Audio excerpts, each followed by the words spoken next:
안녕하세요. 수업 준비는 잘 되었는지요? 이번 주차에는 복잡한 문제를 분해하는 과정에서 생각해 볼 수 있는 패턴과 패턴 인식의 개념, 패턴 찾기의 필요성, 패턴 인식 예제를 통한 문제 해결 등에 대해서 다루게 됩니다. 하나의 문제는 다른 작은 문제들로 구성될 수 있다는 것을 지난 시간에 학습했는데요. 복잡한 문제를 관찰하고 분해하는 과정에서 어떤 유사점이나 공통성, 규칙성 등을 찾을 수가 있습니다. 즉, 문제 내에서 반복적으로 나타나는 패턴을 이번 주차에 다룹니다. 여러분은 5주차 패턴 인식 수업 내용을 학습한 후에는 패턴과 패턴 인식의 개념에 대해서 설명할 수가 있게 되고 패턴 찾기의 필요성에 대해서도 설명할 수가 있습니다. 패턴 인식 예제를 통해서 다양한 문제를 해결하는 과정에서 문제 안에 내재된 패턴을 발견하여 문제를 단순화하여 쉽게 해결하는 방법에 대해서도 설명할 수 있게 될 것입니다. 지난 주차에 학습한 내용을 우리가 잠시 떠올려 보시기 바랍니다. 지난 주차에는 패턴과 패턴 인식의 개념, 패턴 찾기의 필요성, 패턴 찾기를 통해 규칙 작성과 문제 해결, 자기 유사성을 나타내는 패턴인 프랙탈 구조, 패턴 인식 예제에 대해서 살펴보았습니다. 패턴은 문제를 해결하는 데 있어서 문제 안에서 반복되는 현상을 찾아내는 것을 의미합니다. 패턴 인식은 컴퓨팅 사고의 다음 단계인 추상화를 통해 알고리즘을 만드는 데 필수적인 단계입니다. 이번 2차 시에는 패턴 인식 예제인 마방진 패턴, 그림 패턴, 암호 패턴, 수치 패턴을 통한 문제 해결 방법에 대해서 살펴보겠습니다. 패턴 인식은 컴퓨팅 사고의 기본 기법 중 하나로 감각 및 사전 인식을 통해 어떠한 대상이 가진 특징이나 속성을 추출하고 그 대상이 무엇인지를 식별, 분류하는 것을 의미한다고 언급하였습니다. 즉, 문제를 해결하기 위해 데이터 안에 있는 패턴, 동향, 규칙들을 관찰하는 과정을 의미합니다. 마방진 패턴에 대해서 우리가 한번 살펴보겠습니다. 고대 철학자들은 생활 속의 모든 부분을 수로 나타내고자 하였습니다. 왜냐하면 수는 규칙성과 조화성을 동시에 가지고 있기 때문입니다. 흔히들 사용하는 숫자 속에는 어떤 규칙이 숨어 있는 것일까요? 숫자의 배열은 매우 복잡해 보이지만 그 속에 많은 자연 철학이 숨어 있습니다.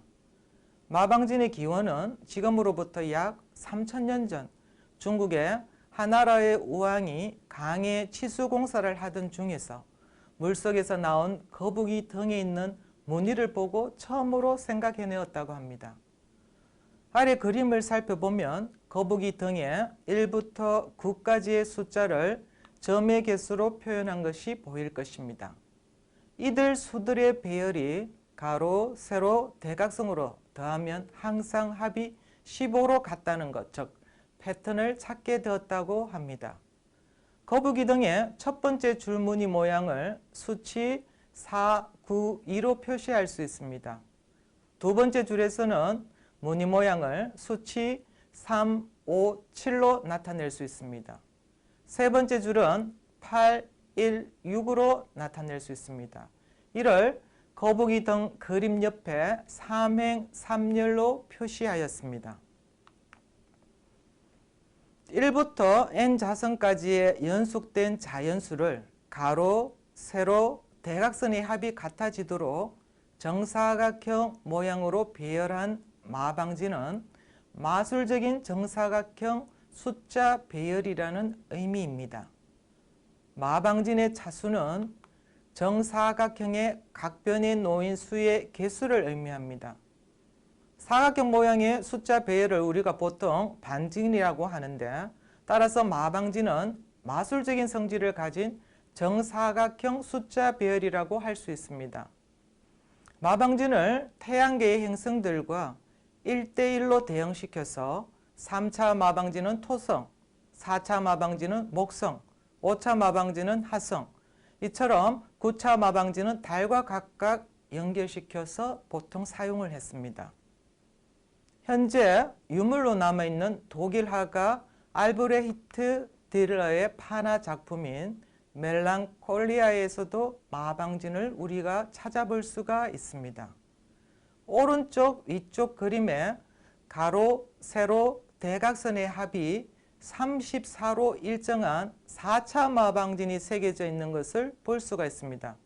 그림에는 좀 흐릿하게 보여서 오른쪽에 마방진을 별도로 표시하였습니다. 파나 그림을 자세히 살펴보면 왼쪽 중간 부분에 등장하는 끝이 잘린 다면체와 또 그 아래에 있는 우울증을 상징하는 개, 위쪽 가운데에 있는 시간의 덧없음을 보여주는 모래시계, 비어있는 저울 등의 물체는 우울함으로 대변되는 토성을 나타내는데요. 하가는 냉철함의 상징인 목성과 연결되는 4차 마방진을 그림에 새겨 넣음으로써 이런 토성의 우울함을 치료하는 부적 역할을 하도록 한 것입니다. 즉, 맨 밑줄 가운데 두 방의 숫자들이 이 마방진이 만들어진 연도와 동일한 1514이기도 합니다. 이처럼 마방진 패턴을 우리나라에서도 찾아볼 수가 있는데요. 조선시대 하가 김홍도의 실험에서도 마방진의 비밀이 숨어 있습니다. 이를 찾아 마방진으로 표현하면 아래의 그림과 같습니다. 김홍도의 실험 그림을 우리가 십자선으로 나누고 해당 영역에 있는 사람 수를 숫자로 한번 표시해 봅니다. 대각선으로 더하면 모두 12가 나오는 것을 알 수가 있습니다. 이를 오른쪽에 마방진으로 표시하였는데 수치가 대각선상에 표시되어 있는 것을 알 수가 있습니다. 이와 같은 수열의 배열을 X자형 마방진이라고 부릅니다. 이외에도 이순신 장군의 거북선 역시 천재적인 패턴 인식의 산물입니다. 이순신 장군은 딱딱한 거북 등껍질에서 방패 패턴을 읽었었으며 전투함에 세계 최초로 철갑의 개념을 도입했습니다. 과거나 현재를 보는 것도 중요하지만 새로운 것을 창조하기 위해서는 현존하지 않는 미래의 일들을 상상하고 예측해야만 합니다. 이것은 사회, 과학, 예술 등 모든 분야에 적용되는 경우입니다. 우리는 패턴 인식을 통해 미래의 일들을 예상할 수가 있으며 패턴 인식 과정을 통해 관찰하고 그 안에서 패턴을 찾아내고 그 다음을 예측하는 일 또한 할 수가 있으므로 창의력을 신장하는 데 많은 도움이 될 것입니다. 자, 아래 그림은 연속 길이 보호화라는 방식으로 압축된 숫자를 다시 픽셀 그림으로 복원한 것입니다. 연속 길이 보호화 방식의 규칙은 다음과 같습니다. 줄의 첫 번째 숫자가 0이면 흰색부터 시작하는 것이고 0이 아니면 검은색부터 시작하는 것을 의미합니다. 하나의 숫자는 검은색 또는 흰색 칸에 연속된 길이를 나타냅니다. 즉, 한 줄에 있는 숫자들의 합은 항상 10이 됩니다. 아래의 그림에서 10은 검은색 10칸을 의미합니다. 0, 4, 2, 3, 1은 0으로 시작하므로 흰색이 4칸, 검정색이 2칸, 흰색이 3칸, 검정색이 1칸 연속하여 표시됨을 의미합니다. 이와 같은 방법으로 아래에 있는 문제를 풀어보면 하살표 모양의 이미지를 우리가 표시할 수가 있습니다. 보호의 값을 이용하여 픽셀 그림을 복원해보면 어떤 그림이 표시될까요? 먼저 0, 4, 2, 4, 즉 0으로 시작하니 흰색이 4칸, 검정이 2칸, 흰색이 4칸으로 표시할 수가 있겠죠. 0, 3, 1, 2, 1, 3은 0으로 시작하니 흰색이 3칸, 검정이 1칸, 흰색이 2칸, 검정이 1칸, 흰색이 3칸으로 표시할 수 있습니다. 이처럼 아래와 같은 방법으로 문제를 풀어보면 오른쪽 그림으로 복원할 수가 있습니다. 암호는 이전에는 군사용으로 우리가 주로 많이 사용이 되어 왔으나 현대에서는 우리의 일상생활과 밀접한 관련을 가지고 있는 언행, 전자우편, 휴대전화 등 일상생활 전반에 걸쳐서 광범위하게 사용되고 있습니다. 암호화된 메시지를 해독하려면 사용자는 기호에 사용된 패턴을 식별해야 합니다. 최초의 암호문은 아래 그림에 표시한 스파르타 시대의 스키테일 암호입니다. 오늘날의 시각에서 스키테일 암호를 살펴보면 일반인들도 쉽게 풀 수가 있을 정도로 간단합니다. 그렇지만 그때 당시로서는 아무나 쉽게 암호문을 열어볼 수 없는 아주 교모하고도 획기적인 방법이었습니다. 스키테일 암호는 다음과 같은 방법으로 암호화하였습니다. 첫 번째, 암호를 공유하는 사람들끼리 같은 굵기의 원통형 막대를 나누어 가지고 있습니다. 이 원통형 막대의 이름이 바로 스키테일입니다. 두 번째는 암호를 비밀리에 보내는 사람은 이 스키테일에 일정한 굵기의 종이를 나선으로 말아서 가로로 전달할 메시지를 적습니다. 막대에 감았던 종이를 풀어서 글자 순서가 섞인 상태로 전달하게 되는 것입니다. 암호를 받는 사람은 사전에 함께 나눠 가진 같은 굵기의 스키테일에 종이를 감아 원래 메시지가 무엇이었는지 확인할 수가 있습니다. 그러나 스키테일 암호는 원통의 굵기를 아는 모든 사람이 해독할 수가 있기 때문에 보안에는 취약하는 그런 단점이 있었습니다. 로마의 황제였던 줄리어스 시저는 전쟁 중 작전 보고를 전달할 때 문자를 다른 문자로 바꾸는 치안 암호를 사용한 것으로 알려져 있습니다. 시저는 말년에 브루투스에게 암살당하기 전에 가족들로부터 긴급 메시지를 받았습니다.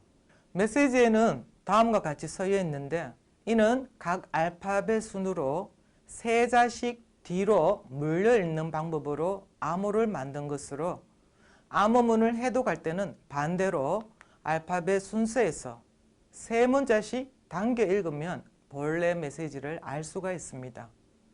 시저 암호는 평문 문자를 다른 하나의 암호문 문자로 대치하는 방식인 단일 대치 암호 기법을 사용합니다.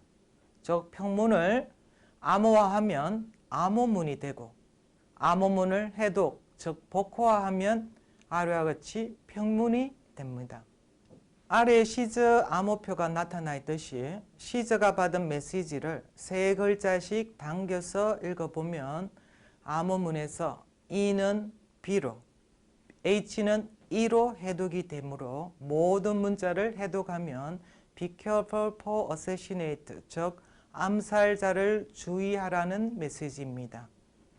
이 시저 암호는 몇 문자씩 이동할지를 바꿔가면서 사용할 수 있었기 때문에 스키테일 암호보다는 보안이 조금 더 강화되었지만 이 또한 몇 번만 시도해보면 금방 풀 수 있는 암호 방식입니다.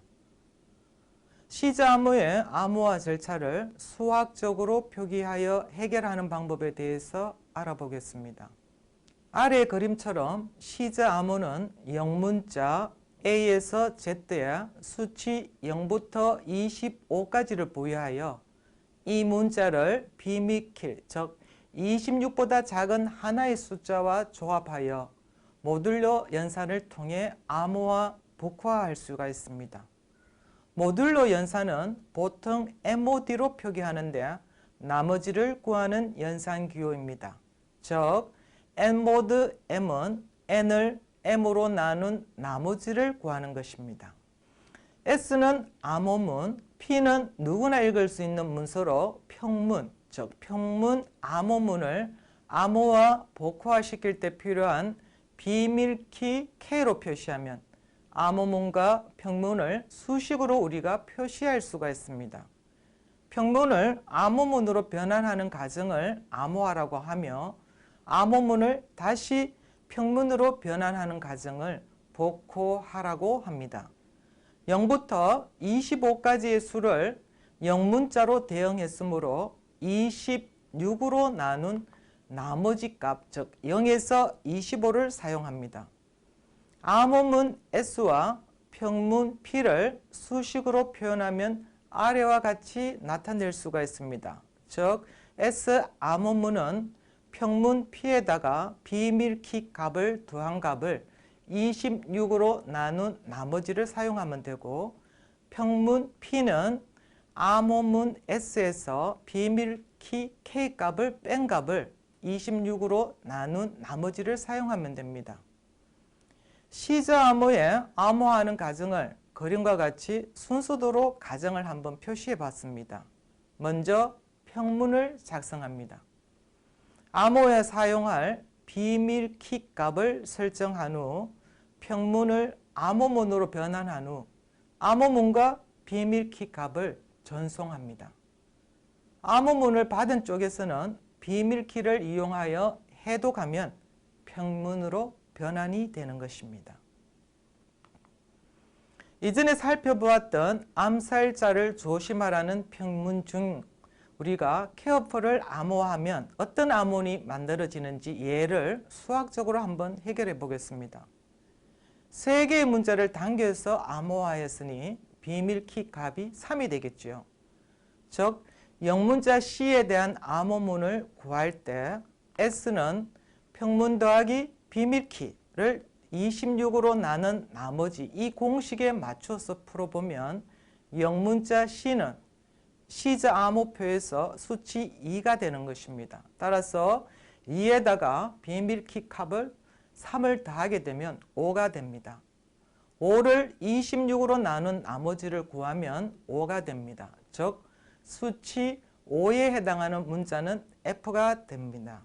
즉 비밀키 3만큼 뒤로 밀려서 읽으면 되므로 C에 해당하는 값은 2 더하기 3, 즉 5에 해당하는 문자 F가 되는 것입니다.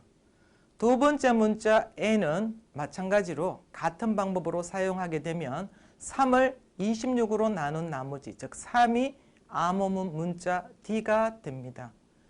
같은 방법으로 문자를 암호하면 결과는 다음과 같습니다. 반대로 암호를 복호화하여 평문을 만들어 보면 암호문은 비밀키 3을 더했으므로 평문은 비밀키 3을 빼면 될 것입니다. 즉 평문은 암호문 빼기 비밀키 값을 26으로 나눈 나머지에 따라서 먼저 암호문의 첫 문자 F를 복화해 봅시다. F는 5에서 비밀키 3을 뺀 결과 2를 26으로 나눈 나머지를 구하면 됩니다. 결과는 2가 되므로 2에 해당하는 문자 C로 풀 수가 있습니다.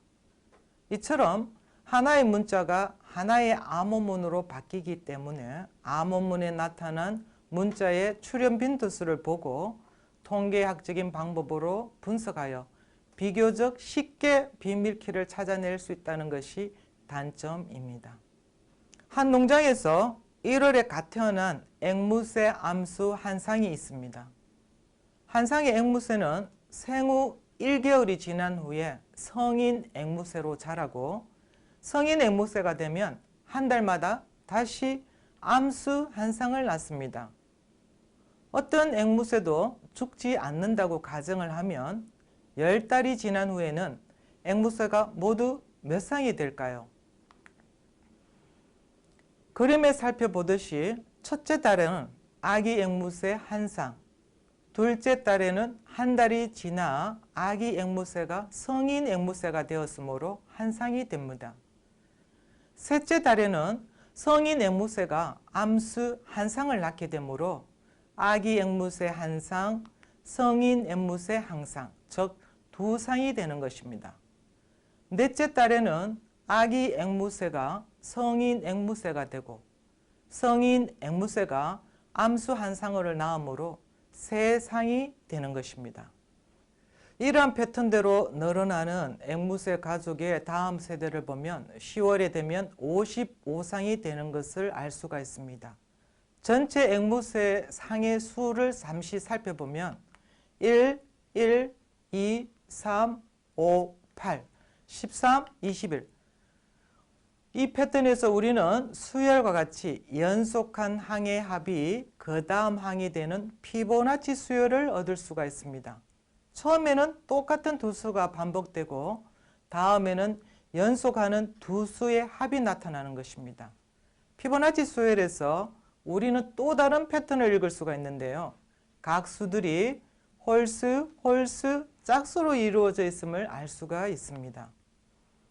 피보나치 수열은 소라 껍데기, 조개, 솔방울과 파인애플, 해바라기 꽃 등에서도 찾아볼 수가 있습니다.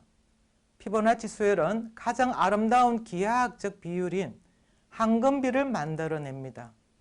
해바라기 꽃의 씨앗은 독특한 방식으로 피보나치 수열을 이루고 있는데요. 이는 두 가지 방향으로 나선을 형성하고 있습니다.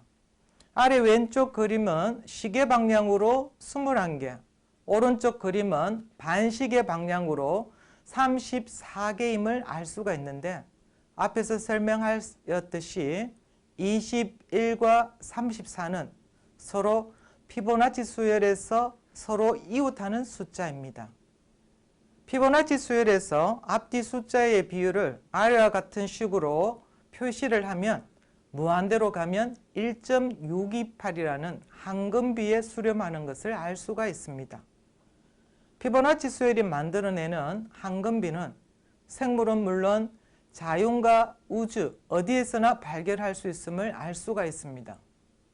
우리는 알게 모르게 과학자들이 이루어 놓은 패턴 인식의 혜택 속에서 살아가고 있습니다.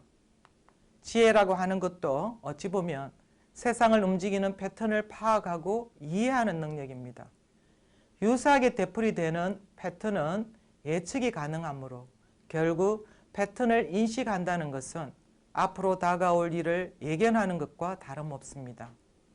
자연과학이나 사회과학에서의 어떤 법칙이나 이론들은 패턴을 인식함으로써 얻는 결과물이며 패턴을 정교하게 다듬거나 수식으로 계량한 것이라고 할 수가 있습니다. 과학자들은 논리적이고 합리적인 방법으로 패턴을 수식화하고 계량하여 새로운 진리를 발견합니다. 반면에 예술가들은 직관적이고 감각적인 방법으로 패턴을 형상화합니다. 우리가 어려운 문제에 부딪혔을 때 그 문제를 작은 부분으로 나누고 패턴을 찾을 수가 있습니다. 이런 패턴들은 큰 문제를 해결할 수 있는 해결책을 제시해 줄 수 있습니다. 이번 영상에서 우리는 패턴 인식 예제를 통해 문제 안에 내재된 패턴을 발견하여 문제를 단순화하여 쉽게 해결하는 방법에 대해서 살펴보았습니다. 강의 계획서에 소개되어 있는 학습 자료와 동영상 자료를 함께 학습해 보시기 바랍니다. 이번 차시 후에는 퀴즈가 있습니다. 학습자 활동 지원을 위해서 질의응답 게시판과 퀴즈 게시판도 운영이 되니 많이 활용하여 주시기 바랍니다. 다음 차시에는 추상화에 대해서 살펴보겠습니다. 수고하셨습니다. 감사합니다.